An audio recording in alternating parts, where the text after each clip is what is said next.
ధార్మిక కార్మిక క్షేత్రం రాజన్న సిరిసిల్ల జిల్లా వార్తల సమాహారం ఎస్ఎస్ న్యూస్ కి స్వాగతం। ఈ రోజు వార్తలు। తంగళ్లపల్లి మండల కేంద్రంలో కేంద్ర సహాయ మంత్రి బండి సంజయ్ చిత్రపటానికి మండల బీజేపీ నాయకులు పాలాభిషేకం నిర్వహించారు। తంగళ్లపల్లి మండల కేంద్రంలో మండల బీజేపీ అధ్యక్షుడు శ్రీధర్రావు ఆధ్వర్యంలో బండి సంజయ్ చిత్రపటానికి పాలాభిషేకం నిర్వహించారు। అనంతరం వారు మాట్లాడుతూ తంగళ్లపల్లి మండలానికి వివిధ అభివృద్ధి పనులకు కేంద్ర ప్రభుత్వ నిధులు 1,75 లక్షల కేంద్ర హోం సహాయ మంత్రి బండి సంజయ్ కుమార్ మంజూరు చేయడానికి హర్షం వ్యక్తం చేస్తున్నామన్నారు। రానున్న రోజుల్లో మరిన్ని నిధులు వెచ్చించి మండలంలో అభివృద్ధి కార్యక్రమాలు చేపడతామని సందర్భంగా ఆయన అన్నారు। ఈ కార్యక్రమంలో మండల ఉపాధ్యక్షుడు ఇటుకల రాజు, మహేందర్, ప్రధాన కార్యదర్శి కాళీచరణ్, మండల మహిళా అధ్యక్షులు కోడం భవిత, వినయ్, అరుణ్, అమర్, సీను, మల్లేశం, మధుసూదన్ తదితరులు పాల్గొన్నారు।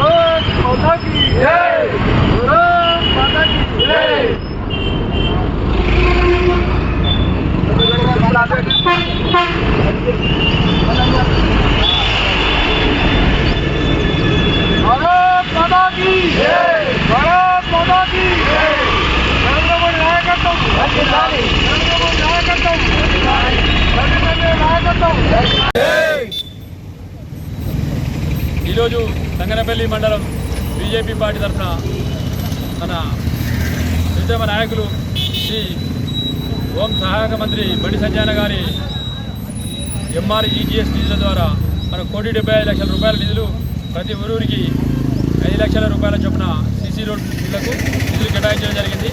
ఇది తరఫున మేము సంజయ్ గారికి కృతజ్ఞతలు తెలుపుతున్నాం। 1,75 ప్రతి ఒక్క ఊరికి CC రోడ్లు 5 లక్షల చొప్పున నిధులు కేటాయించడం జరిగింది। తంగళ్లపల్లి మండల కేంద్రంలో మండలానికి ఈరోజు తంగళ్లపల్లి మండల కేంద్రంలో శ్రీ కేంద్ర హోంశాఖ సహాయక శాఖ మాధ్యులు శ్రీ బండి సంజయ్ గారికి పాలాభిషేకం చేయడం జరిగింది। మరి ఎందుకంటే EGS నిధుల ద్వారా తంగళ్లపల్లి మండల కేంద్రానికి అభివృద్ధికై 1,75 లక్షల రూపాయలు ఇవ్వడం జరిగింది। మరి ఆ సందర్భంగా ఈ పాలాభిషేకం మేము చేయడం జరిగింది। మరి మా మండలాధ్యక్షుడు వెన్నమనేని శ్రీధర్రావు గారు ముందుండి ఈ నిధులను తీసుకొచ్చి మండల అభివృద్ధికి సహకరిస్తున్నందుకు ఈ సందర్భంగా సంతోషిస్తాము। రాష్ట్ర ప్రభుత్వం ఈ నెల 26 నుండి పలు సంక్షేమ పథకాలు అమలు చేయబోతోందని మానకొండూరు నియోజకవర్గ ఎమ్మెల్యే కొంపల్లి సత్యనారాయణ ప్రకటించారు। ఇల్లంతకుంట మండలం జంగంరెడ్డిపల్లి గ్రామంలోని శ్రీ రామలింగేశ్వర స్వామి జాతర మహోత్సవానికి మానకొండూరు నియోజకవర్గ శాసనసభ్యులు డాక్టర్ కవ్వంపల్లి సత్యనారాయణ హాజరై స్వామివారిని దర్శించుకున్నారు। ఆలయ అర్చకులు, కమిటీ సభ్యులు సత్కరించి స్వామివారి తీర్థ ప్రసాదాలు, చిత్రపటం అందించారు। అనంతరం కవ్వంపల్లి మాట్లాడుతూ కాంగ్రెస్ ప్రభుత్వం ఎన్నికలు ఇచ్చిన హామీలను ఈ నెల 26 నుంచి ప్రారంభం చేయడం జరుగుతుందని, ఇందిరమ్మ ఇల్లు అలాగే మిగతా సంక్షేమ పథకాలు అమలు చేయడం జరుగుతుందని అన్నారు। ఈ కార్యక్రమంలో కాంగ్రెస్ పార్టీ నాయకులు మరియు తదితరులు పాల్గొన్నారు। ఈరోజు రామలింగేశ్వర స్వామి దర్శించుకొని జాతరకు చేసిన భక్తులందరినీ కూడా దర్శించుకోవడం, వాళ్ళందరికీ కూడా శుభాకాంక్షలు తెలియజేయడం రామలింగేశ్వర స్వామి దేవాలయంలో మరి ముఖ్యంగా మా ప్రభుత్వము ప్రతిష్టాత్మకంగా చేపట్టినటువంటి 4 పథకాలు 26న ప్రారంభించడం జరుగుతూ ఉన్నది। మొట్టమొదటిగా ఇందిరమ్మ ఇళ్ల విషయము, రేషన్ కార్డుల విషయము, అదేవిధంగా రైతు భరోసా 12,000, ఇందిరమ్మ ఆత్మీయ భరోసా 12,000 రూపాయలను 26 నాడు ఈ ప్రభుత్వం ప్రకటిస్తూ ఉన్నది। ఆ రోజు పంపిణీ కార్యక్రమం కూడా మొదలవుతుందని తెలియజేస్తూ ఉన్నాం। గత 10 సంవత్సరాలుగా ఇల్లు లేక డబుల్ బెడ్రూమ్లని, అగ్గిపెట్టె లాంటి ఇందిరమ్మ ఇళ్లలో ఎట్లా ఉంటారని మాట్లాడి అవహేళన చేసి మరి ఇంతవరకు ఏ ఇల్లు ఇవ్వలేదు। ఈసారి మా ముఖ్యమంత్రి గారు ప్రతి నియోజకవర్గానికి 3,500 ఇళ్లను మంజూరు చేయడం జరిగింది। వారిని నేను ఈ పేద ప్రజల పక్షాన, ఇల్లు లేని వారి పక్షాన ఆయన అభినందిస్తూ ఉన్నాను। తప్పకుండా అందరికీ ఇల్లు ఇవ్వాలి, ఇల్లు లేని వారికి ఇచ్చి ప్రభుత్వం ఆదుకోవాలన్న ఉద్దేశంతో ఈరోజు ఇందిరమ్మ ఇళ్లను మంజూరు చేయడం జరిగింది। మరి గత 10 సంవత్సరాలుగా రేషన్ కార్డులు ఇవ్వలేదు। రేషన్ కార్డుల గురించి అడిగినా కూడా ఎవరు పట్టించుకున్న పాపాన పోలేదు. కాబట్టి ప్రతి ఒక్కరికి రేషన్ కార్డు లేని ప్రతి ఒక్కరికి రేషన్ కార్డును మంజూరు చేయడం జరుగుతుంది, ప్రతి ఒక్కరికి ఇవ్వడం జరుగుతూ ఉంది. వాటన్నిటిని కూడా అదే ఆరోగ్యశ్రీ కార్డు కావచ్చు, అదే రేషన్ కార్డు కావచ్చు, అంత్యోదయ కార్డు, అవన్నిటి మీద డీటెయిల్స్ అనేవి కూడా దాన్ని పెట్టి ఇద్దామన్న ఉద్దేశంతో ప్రభుత్వం ఉన్నది. అది కూడా ఆ కార్యక్రమాన్ని కూడా 26 నాడు, జనవరి 26 నాడు ప్రారంభోత్సవం చేస్తూ ఉన్నారు. రైతు భరోసా ఏదైతే ఇంతకుముందు ముళ్ళ కంపలకు, వ్యవసాయేతర భూములకు, రోడ్లకు, గుట్టలకు, కొండలకు, కంప చెట్లకు కూడా ఆ రైతు బంధులు ఇచ్చినారు. వాటన్నిటిని కూడా ఈసారి బంద్ చేసేసి నిజంగా రైతు పండించే రైతుకు వ్యవసాయ భూమిలో పంట ఉంటేనే రైతు భరోసా ఇచ్చే విధంగా ఆ కార్యక్రమాన్ని కూడా ప్రభుత్వం 26 నాడు చేపడుతుంది. రైతు సోదరులందరూ కూడా ఇది గమనించాలి.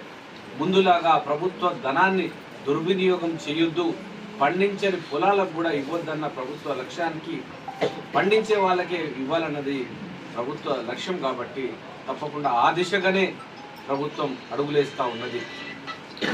మీరు భూమి ఉన్నంత మాత్రాన పంట వేయకపోతే ఆ పంట భూమికి ఇచ్చేది లేదని కూడా నేను తెలియజేస్తా ఉన్నాను. ప్రతి ఒక్కరు కూడా మీరు వేసిన పంట ఎంతనో దాని ప్రకారంగా చేయడం జరుగుతూ ఉన్నది. రైతు భరోసాను 26 నాడు మరిగా మేము రైతు కూలీల కోసం ఒక భరోసా ఇచ్చినాం. అది ఇందిరమ్మ ఆత్మీయ భరోసా. గుంట భూమి లేని వాళ్ళకు కూడా ఇందిరమ్మ ఆత్మీయ భరోసాలో 12,000 రూపాయల సంవత్సరానికి ఇస్తామని తెలియజేస్తా ఉన్నాం. ఈ పథకాలన్నీ మొత్తం కూడా ఈ నెల 26న ప్రారంభిస్తూ ఉన్నాం. ప్రజలందరూ అధిక సంఖ్యలో పాల్గొనాలి. రేషన్ కార్డు లేని వాళ్ళందరూ కూడా మరి నమోదు చేసుకున్న ప్రజాపాలనలో నమోదు చేసుకున్న దరఖాస్తుల ప్రకారంగా వస్తాయి.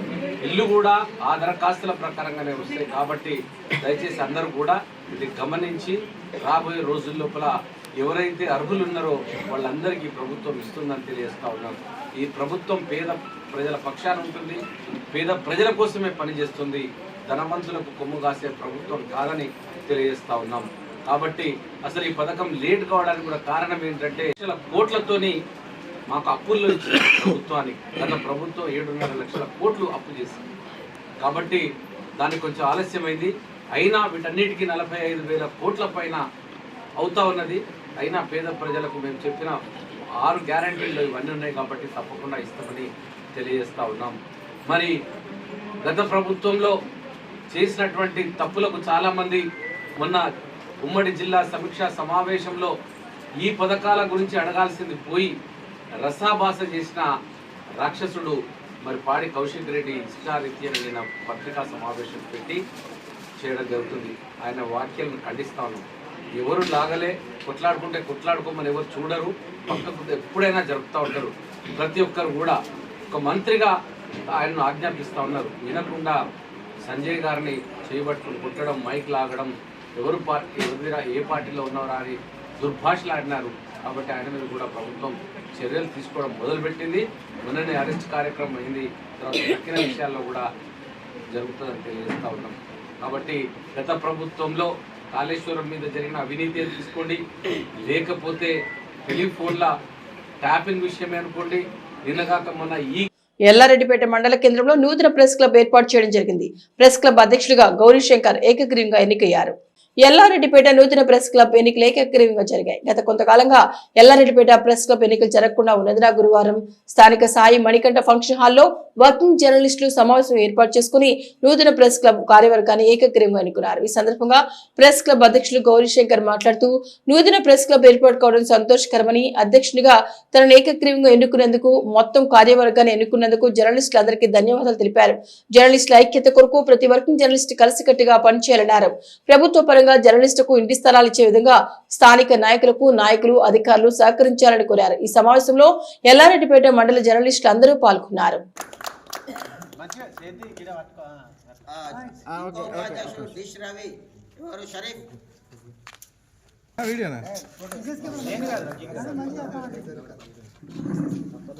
ప్రధాన కార్యదర్శి ఓకే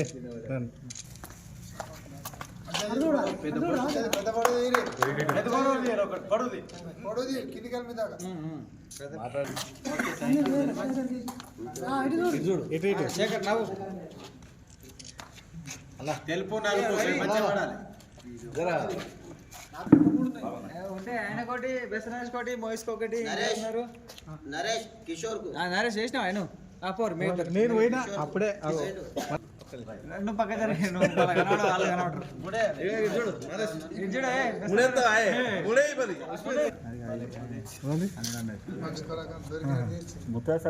చూడు ఇగో ఇది ఆయన వేసుకోడు కానీ చేతికి ఇవ్వాలి. ఏ వంకర ఇస్తున్నా మంచిగా పెట్టి ఫోటో మహేష్ శేఖర్ గారు లేదు, మీరు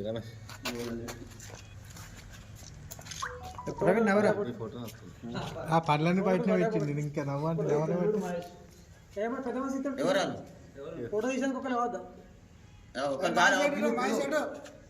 పిలువు. నేను ఇంకొక చిన్న ఐడియా చెప్తాను కానీ ఎందుకంటే ఫోటోలు అందరు రాదు. ఓకేనా? దయచేసి ఏమనుకోవద్దు. రెండు ప్రెస్ క్లబ్లు ఒకటిగా చేసి సభ్యుల ఐక్యతతో ఈరోజు మండలంలో ప్రింట్ ఎలక్ట్రానిక్ మీడియా ఒకే కార్యవర్గాన్ని ఎన్నుకోవడం జరిగింది.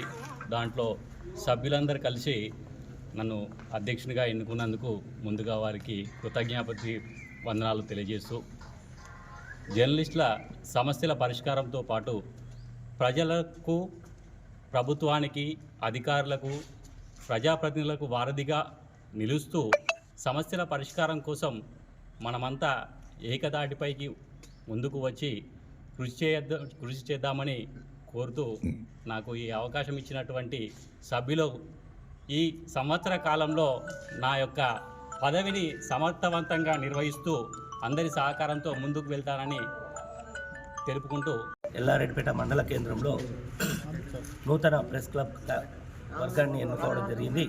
అందులో ప్రధాన కార్యదర్శిగా ఈ అవకాశం నాకు దక్కింది. మరి నా తోటి జర్నలిస్టులందరికీ ధన్యవాదాలు తెలుపుతున్నాను. అదేవిధంగా నా వంతు బాధ్యతగా జర్నలిస్టులకు ఎలాంటి సమస్యలు ఉన్నా ఆ సమస్యలను ప్రభుత్వం దృష్టికి తీసుకువెళ్ళి అతి సమస్యను పరిష్కరిస్తానని, అదేవిధంగా దశాబ్దాల కాలంగా ఉన్నటువంటి ఈ సీనియర్ జర్నలిస్టులకు కానీ వర్కింగ్ జర్నలిస్టులకు కానీ ఇండ్ల స్థలాలు రాలేవు. ఆ ఇండ్ల స్థలాలకు మా వంతుగా మేము కృషి చేసి అతి తొందరలోనే అది సాధించుకుంటామని చెప్పి ఈ సందర్భంగా తెలియజేసుకుంటున్నాను. ఈ అవకాశం నాకు కల్పించినటువంటి నా తోటి మిత్రులందరికీ కృతజ్ఞతలు. ఎల్లారెడ్డిపేట మండల కేంద్రంలోని సాయి మణికంఠ గార్డెన్లో నూతన ప్రెస్ క్లబ్ కార్యవర్గం ఎన్నుకోవడం జరిగింది. ఈ ఎన్నికకు సహకరించినటువంటి జర్నలిస్టు మిత్రులందరికీ నా యొక్క హృదయపూర్వక శుభాభినందనలు. ఎల్లారెడ్డిపేటలో చాలా కాలంగా ఉన్నటువంటి జర్నలిస్టులందరికీ కూడా నివేశన స్థలాలు ఈ ప్రభుత్వం ద్వారా ఇప్పించడానికి ఇటు కార్యవర్గం కృషి చేస్తుందని తెలుపుతున్నాను. అదేవిధంగా అతి త్వరలో ప్రెస్ క్లబ్ కార్యాలయాన్ని కూడా అతి త్వరలో ప్రారంభించుకోబోతున్నామని తెలపడానికి సంతోషిస్తున్నాను. ధన్యవాదాలు. Telangana all senior citizen association Rajanna Sircilla జిల్లా శాఖ అధ్యక్షులు చేపూరి బుచ్చయ్య అధ్యక్షతన ప్రధాన కార్యదర్శి డాక్టర్ జనపాల శంకరయ్య నిర్వహణలో సహాయ కార్యదర్శి 70 ఏళ్ల వయసులో దక్షిణ ఆసియా అథ్లెటిక్స్ ఛాంపియన్షిప్ లో తృతీయ స్థానంలో నిలిచిన తమకు రామానుజమ్మ గారికి ఘన సత్కారం చేశారు. బుచ్చయ్య మాట్లాడుతూ 70 ఏళ్ల వయసులో 800 మీటర్ల పరుగు చేసి తృతీయ స్థానం నిలిచినందుకు అభినందించారు. రాష్ట్ర కార్యదర్శి జిల్లా ప్రధాన కార్యదర్శి డాక్టర్ జనపాల శంకరయ్య మాట్లాడుతూ సీనియర్ సిటిజన్ సహాయ తెలంగాణ ఆణిముత్యం 70 ఏళ్ల వయసు ఆసియా అథ్లెటిక్స్ ఛాంపియన్షిప్ పోటీలో స్థానం దక్కించుకున్నందుకు హర్షం వ్యక్తం చేస్తూ ఘనంగా సత్కరించారు. మహిళా సహాయ కార్యదర్శి మాదిరెడ్డి అంజనాదేవి సత్కరించారు. సిరిసిల్ల గీతా ప్రచార సేవా సమితి అధ్యక్షులు కోడం నారాయణ, మాదిరెడ్డి అంజనాదేవి సత్కరించారు. దొంత దేవదాస్ గారు, గజ్జెల్లి రామచంద్రం, గౌరిశెట్టి ఆనందం, మాధవరావు, ఇంకా చిటికిన కనకయ్య, కిషన్, విశ్రాంత ఉపాధ్యాయులు, ప్రభాకర్, రాఘవులు మొదలైన వారు ఈ కార్యక్రమంలో పాల్గొన్నారు.